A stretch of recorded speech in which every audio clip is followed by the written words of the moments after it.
Actually నేను 3:15కి ఇద్దరు ఉదయం 11 హాస్పిటల్కి వెళ్ళాం. 12 ఇద్దరం వచ్చాం. 1:30 వచ్చి 3 ఇద్దరు కలిపి భోజనం చేసాం. నేను యాక్చువల్లీ 3:20కి నేను పైకి వెళ్ళిపోతాను, షాప్కి వెళ్తాను.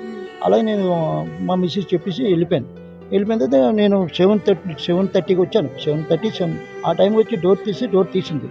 అయితే అక్కడ ఏవో కుర్చీ పడిపోయి ఉంటే అంటే ఒకళ్ళు క్లీన్ చేసుకుంటుంది కదా, ఇవన్నీ పడిపోయింటే పసుపు అని చెప్పి అక్కడ ఏవో కారం ఏమి పడిపోయింది అట్లా యాక్చువల్లీ. మరి నేను వాష్రూమ్కి వెళ్ళి వచ్చి చూస్తే ఇంకా రావట్లేదు. మరి పైకి వెళ్ళిందా అని చెప్పి లోన ఆ రూమ్లోకి వెళ్తే ఆ రూమ్లో మంచం కింద మొఖం కింద వాల్చి కింద మూనుకుంది మొఖం. అప్పుడు నేను పార్వతి లెగించి మా ఆవిడని తిప్పాను. గట్టిగా తిప్పితే మూవంట్లో అనట్లేదు. నాకు అప్పుడు భయం వేసింది, ఏంటి అని చెప్పి చాలా ఇబ్బంది పడ్డా.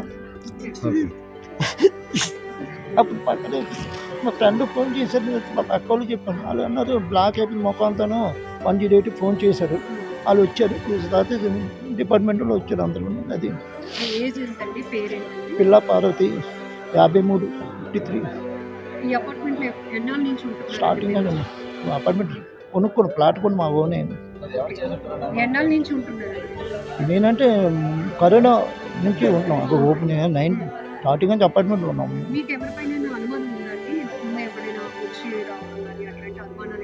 వస్తాను కదా అనిపించలేదు. నేనేం చూడలేదు. గాయాలు ఏమి ఉన్నాయంటున్నా కానీ నేను అసలు చూడలేదు. ఇప్పుడు మా ఇంట్లో మా ఇద్దరు ఉంటారు. 2 పిల్లలు, పాపలు హైదరాబాద్ ఉన్నారు. ఇద్దరు హైదరాబాద్. వస్తువులు అంటే అదే మెల్ల ఉన్నాయి పోయాయి. ఇంకా మరి ఏం చూడాలి అంటే వీరో ట్రై చేశారు, అది ఓపెన్ అవ్వలేదు. కింద నా టైల్ ఎరగొట్టేశారు. బేస్ టైల్ ముక్కలు ఉన్నాయి అక్కడ.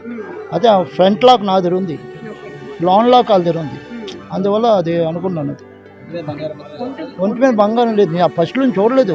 మా మిస్సెస్ పడిపోయింది కదా, అది ఏదో పైకి పడిపోయింది, దెబ్బ తెలియని చెప్పి దాన్ని ఇలా తిప్పి అది చూస్తున్నాను. చూస్తే లగట్లేదు. అప్పుడు నాకు అదొక టెన్షన్ వచ్చి పక్కింటి ఆయన కేకేసి, సార్ ఏటైంది చూడండి మా మిస్సెస్ అంటే ఆయన వచ్చాడు. అంటే నేను పెద్దగా అబ్జర్వ్ చేయలేదు, ఎందుకంటే నేను లోన్ ఉంది కానీ అది పాపాలు రావమ్మా. లోన్ సీసీ కెమెరా ఉంది. ఎరగొట్టలేదు.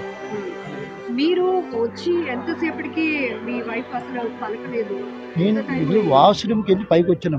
పక్క రూమ్లో వాష్రూమ్ ఉంది. అది వచ్చి గబా వచ్చి లింగి కట్టుకొని మా మిస్సెస్ దగ్గర వచ్చి లెగు అంటే లగట్లేదు.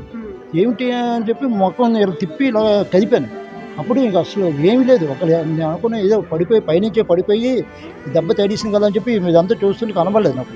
అప్పుడు ఎదురింటి ఆయన చెప్పాను, సార్ ఇలా పడిపోయింది, మా మిస్సెస్ పడిపోయింది, ఏంటి నాకు అర్థం అంటే ఆయన చూశారు. చూసిన తర్వాత ఏంటి అని చూస్తే బ్లాక్ అయిపోయింది మొఖం. మీ 20 గారు జాగ్రత్త ఉండాలని చెప్పి ఆయన కొంచెం జబ్బరాడు. అలా ఉంచాం అంతే. చిన్న అంటే కారం ఏదో పంపిస్తారండి. కారం అక్కడ పడి ఉంది. అది కారం. అది కుర్చీ తిరబడిపోయింది. ఆ కుర్చీ పైన లాకర్ ఉంది. ఆ లాకర్ వాళ్ళ దగ్గర ఉందో మరి అక్కడ పెట్టారు తెలీదు. పై లాకర్ నా దగ్గర వేరే దగ్గర ఉంది. ఆ లాకర్ అది దొరకలేదు. సుమారు 8 ఆ ప్రాంతంలో వచ్చింది మేడం. జరిగింది, అతను హస్బెండ్ 7:30కి వచ్చాడు ఇంటికి. అతను పాన్ షాప్ రన్ చేస్తున్నాడు దొండి బజార్ దగ్గర. అతను ఆమె వైఫ్ ఇక్కడ ఉంటున్నారంట. ఫస్ట్ ఫ్లోర్లో ఉంటున్నారు.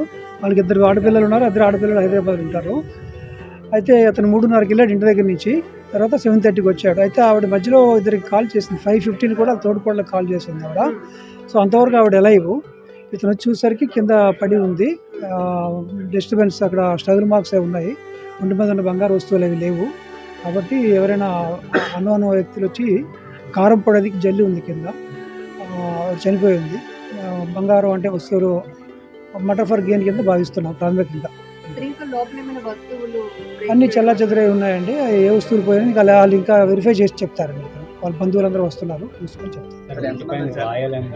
గాయాలంటే మెడ మీద కొద్ది స్ట్రగుల్ మార్క్స్ ఉన్నాయి. ఇంకా మనకి తెలియదండి. ఒక వచ్చి 2 వచ్చి చెప్పలేదు. ఇంకా సీసీటీవీ వెరిఫై చేస్తున్నారు.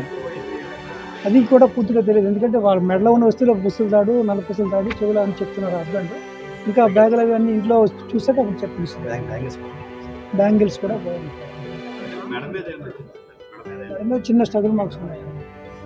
సెకండ్ ఫ్లోర్ కూడా వెళ్ళారు అని చెప్పేసి మరి అది ఎవరు చెప్పలేదండి. మన ఓన్లీ ఫస్ట్ ఫ్లోర్ తెలియదు, మనకు తెలియదు.